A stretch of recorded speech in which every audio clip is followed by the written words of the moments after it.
Autoline Daily is brought to you by Bosch. The number of clean diesel models in North America will double by 2014. Bosch Clean Diesel. Good, clean, fun. Bridgestone. Your journey, our passion. And by Dow Automotive Systems. Improving durability and increasing design flexibility with Betamate structural adhesives at dowbetamate.com. Well, we've come to the end of another week. Welcome to Autoline Daily. I'm John McElroy, and here's the latest news of what's going on in the global automotive industry. In a matter of weeks, General Motors will announce the details of its turnaround plan in Europe. The Wall Street Journal reports that entails closing one or two plants, and that could touch off a war with GM's unions in Germany and England. They vow they're going to fight any plant closings, despite the fact that sales are plummeting in Europe and the fact that GM has not made a profit there in well over a decade. GM really doesn't have any choice in this, but this is going to get ugly. But there is some good news for GM in Europe. According to Plug-in Cars, orders for the Opel Ampera are already past 7,000 cars, which puts it well on track of meeting this year's sales goal of 10,000 sales. And that's probably how many Volts that they'll sell in the U.S. And speaking about the Volt, GM is offering customers a new power cord for the car. The new cord is more reliable, durable, and provides a more consistent charge. GM says customers can exchange the current 120-volt cord for a new one at dealerships. As we've reported before, every foreign car company in China, by law, has to create a brand new brand for the Chinese market. And they have to develop that car from scratch in China. They can't use an existing platform. So Daimler is going to announce that its new brand will be called, are you ready? Denza.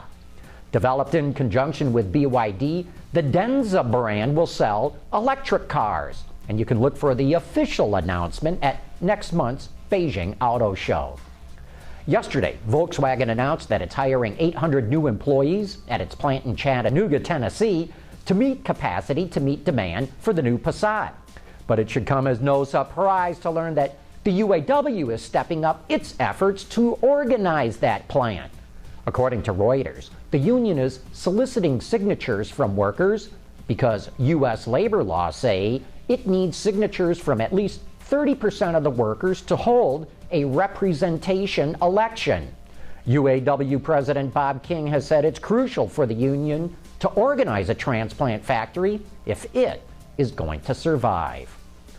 Tractor trailers are gigantic. They drag immense loads, and they've got the aerodynamics of a container ship. These factors make them swill fuel at a frightening rate, but they also make them prime targets for efficiency improvements. Even a 1 mile per gallon boost in economy is huge on a percentage basis. Daimler's Freightliner division is trying to reinvent the long-haul truck with a new concept that they're calling the Revolution Innovation. Revealed at the Mid-America Trucking Show in Kentucky, this Class 8 features a body that's more aerodynamic than today's semis. Its frame is made of aluminum, which alone saves 200 pounds. It has an intelligent rear axle that can switch between different drive modes, and they even saved weight by getting rid of the passenger door.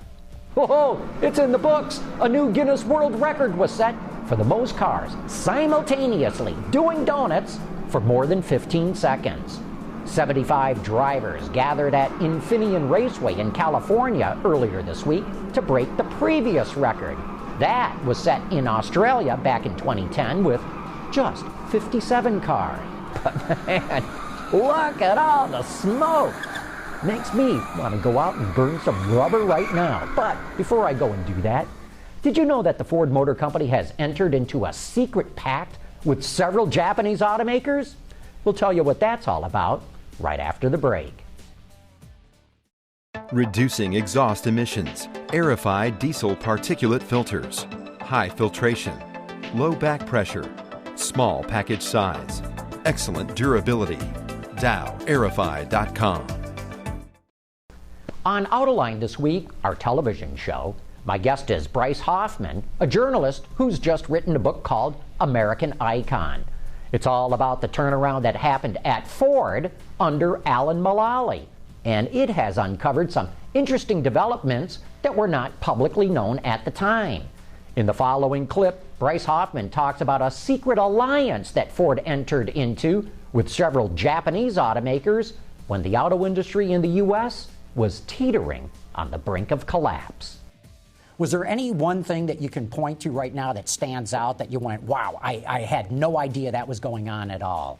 Yeah, John, I mean, I had covered Ford as the Ford beat reporter for the Detroit News through much of the time that's covered in the book. I started covering Ford in 2005, and I thought I knew pretty much everything there was to know about this story, and I was amazed during the year I took off to research this book how much I didn't know.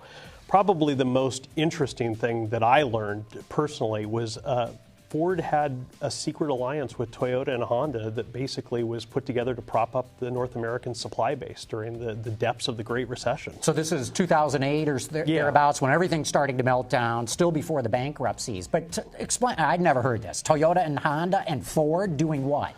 Ford called it Project Quark. They had a secret war room. Quark, like the super subatomic particle. Yeah, and they had a secret war room set up in the Product Development Center, actually, campus in Dearborn, where they had daily conference calls with their counterparts at Toyota and Honda, and basically were monitoring real time the suppliers in the U.S. that all three companies depended on. Because suppliers were in a meltdown at the same time. Exactly, and in many ways it was worse than the situation the automakers were facing because they had so much less cash reserves. They always ran the business very close to the wallet. Yeah, absolutely.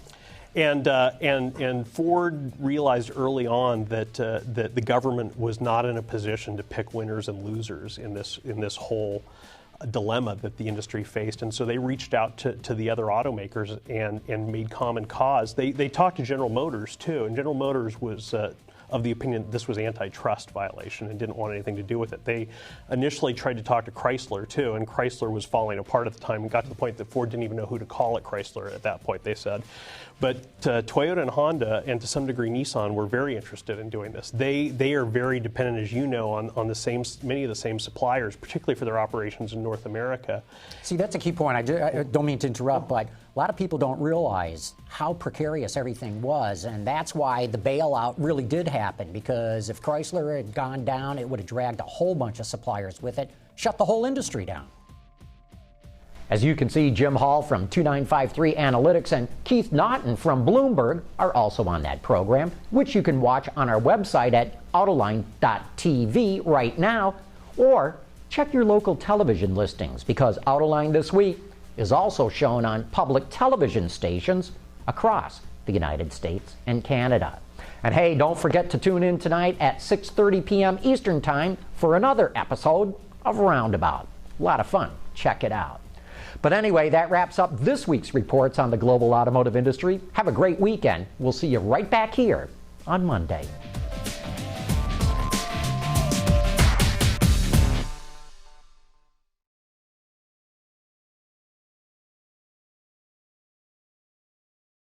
Ward's is the industry leader for news, data, and analysis. That's why companies across the globe subscribe to our premium service, maybe even your own.